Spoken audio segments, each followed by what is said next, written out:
Let's do this. Let's make a vertical planter for your fence this spring. It's an easy way to bring your garden to the next level, literally.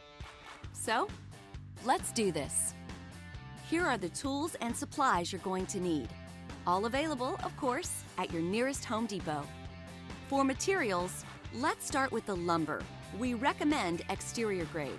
You'll need 3 8-foot 2x10s, 4 8-foot 2x4s, 16 8-foot 1x4s, 1 roll of wire mesh with 1/2-inch gap, 1 roll of weed barrier, 1 box of 3-inch exterior deck screws, and 1 box of 1.5-inch screws.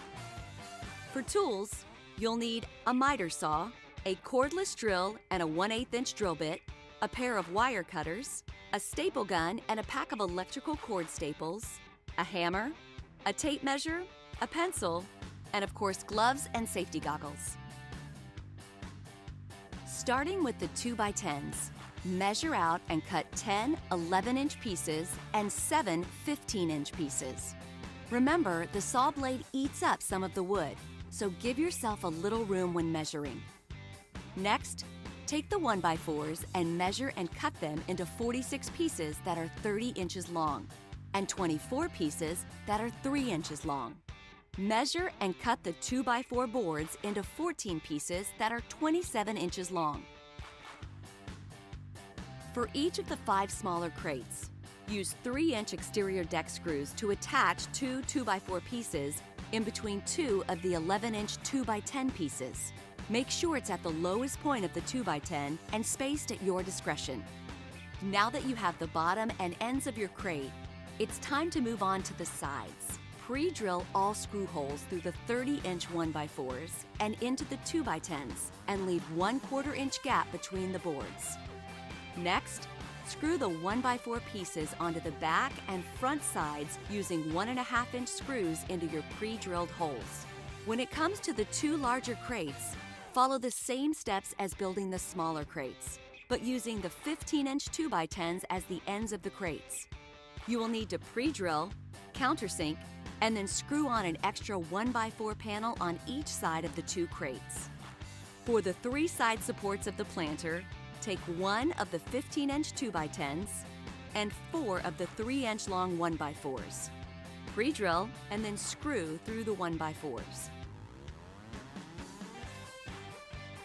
Now, use the wire cutters to cut the 1/2-inch gap wire mesh into 9 by 27-inch pieces and line the bottom of the planters. Use the staples with either a hammer or a staple gun to fix the wire in place.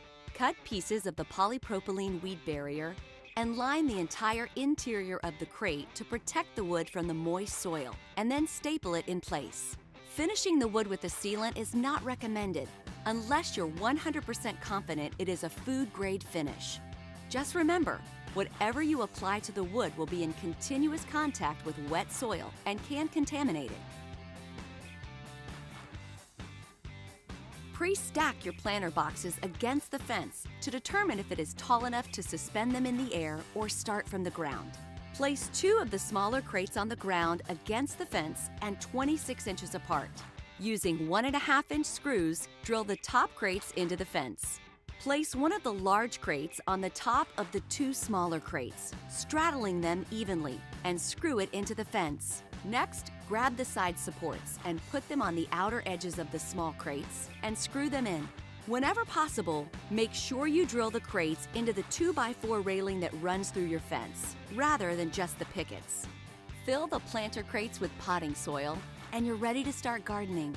Finally, finish by planting the variety of your choice, and then sit back and enjoy the most beautiful part of your fence. For even more hands-on help on this and other projects, go to homedepot.com/workshops and sign up for a free in-store workshop near you. Now you know how. See you next time.